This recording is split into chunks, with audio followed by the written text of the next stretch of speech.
Good morning. Our theme in this opening and welcome rites directs us to a very timely topic for our annual conversation, one which is surely of great concern to all of us. The Church amidst the pandemic, proclaiming Christ in the new normal. Thanks to this pastoral directive by no less than our very own beloved Reverend Monsignor Paul Quizon, who chooses to underscore this theme for school year 2020 to 2021, a very defining moment indeed in our human history.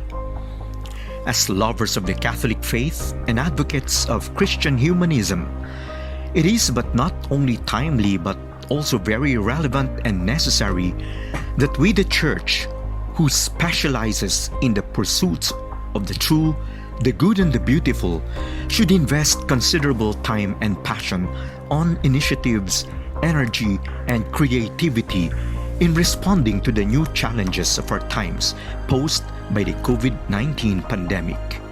As St. Paul points out in his letter to the Ephesians, we hold the very invincible weapon against the forces of alienation and evil, the truth, which is our shield against the flaming arrows of the evil one. No doubt about it, times have changed. It's now the new normal, and that's alarmingly global. The culprit, COVID-19. Even its looks are scary. We cannot agree any less to the notion that the new normal is change that has taken place in our work, at home, and in our social life. Everything has been altered.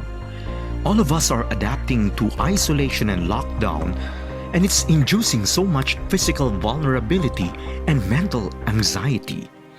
At the very outset, we got discombobulated by various modes of quarantine restrictions, and most people have found every minute like an hour like a day, and every day like it were forever. According to random surveys, those who felt utterly bored were roughly 64%. COVID-19 has hurled the world into some kind of paranoia, some degree of panic. We needed to switch on to survival mode, if only to keep us not only alive and healthy, but also creatively motivated and productive. On one hand, Twitter's research on the physical dimension has seen a heightened physical need, perhaps, to subdue boredom or to keep us from bodily deterioration, or both. People have engaged more and more in healthy lifestyles through diet, exercise, and work-life balance. It's interesting how people are creatively meeting these needs for themselves. On the other hand, thanks to the internet and digital technology, we have a way of escaping depression and boredom. We socialize with our friends on Facebook. We draw inspiration from selected YouTube postings. We derive entertainment from the Netflix and the like. That's on a personal or individual note. At large, practically every other country is struggling to deal with the social restrictions and economic insecurity and instability unleashed by the COVID-19 pandemic. As long as there is no cure or vaccine for COVID-19, the whole world cannot but learn to embrace the so-called new normal, which has come to mean, whether we like it or not, a new way of living and going about our lives, work, and interactions amidst the pandemic and lockdowns. And this could be for a very long time, God forbid. Unlike other diseases, COVID-19 is not really associated with certain lifestyles like that of the HIV virus or of those acquired due to alcoholism and drug addiction. Our level of adaptation and the changes that we have to make in our lives are much higher with COVID-19. So these imposed adaptations and changes form an essential aspect of what we consider now as our new normal. Of course, we've heard of upcoming and promising vaccines for COVID-19 on or before the end of this year. But we can only be hopeful about them until we get to cross that bridge, so to speak, and rejoice over what might put an end to the pandemic. Some experts are saying that the old normal is no longer coming back and that we're all heading for the new normal, a new world order that has never been seen in all history. So, without a vaccine, what will our new normal be? There's only one thing certain. Our new normal will keep on changing and changing very quickly. But among the non-negotiables, our new normal would be as follows. We will have to wear a face mask outside all the time. With or without government mandate, wearing a mask will be for our best personal interest. So our work, school, transport, household chores, businesses and entertainment and the like going to be different. We are all in this together. But hold on. This sketch of the new normal may not yet be it for the church. Let us watch the following video excerpts and footages to have a greater glimpse of the whole challenge of the new normal to our Catholic faith.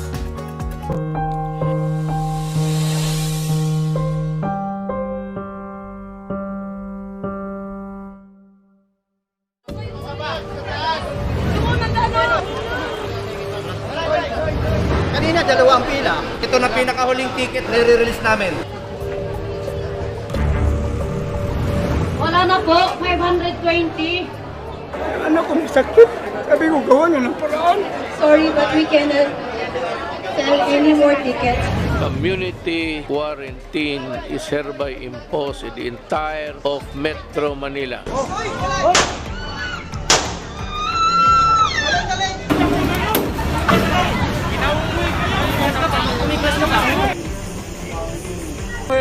Hirap na ako. Mga clinical problems nila, kailangan natin ma-identify. I love you. Lumaban ka, ma. Malaban ka, please. Lumabang ka ha? Lumabang ka, ma.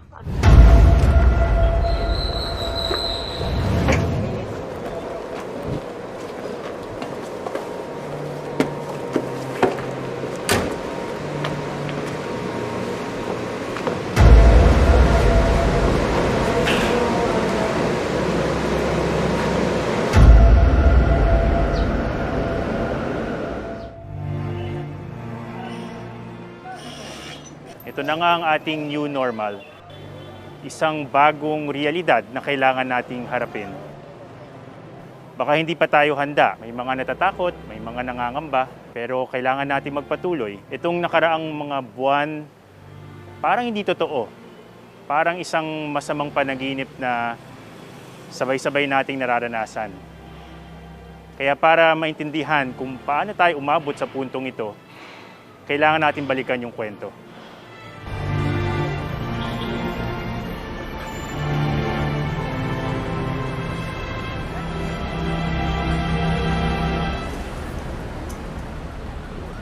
When you talk about popularity, in our country, I would suggest that his popularity is buoyed by the propaganda machine on Facebook. Here's the Philippines, 109 million people. We have had endemic corruption, weak law enforcement.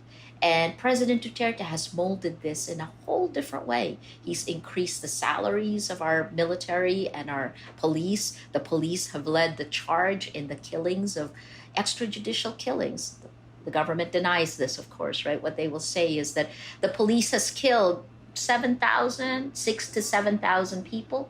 That's kind of a lot on its own. But human rights activists will say at least 27,000 people have been killed.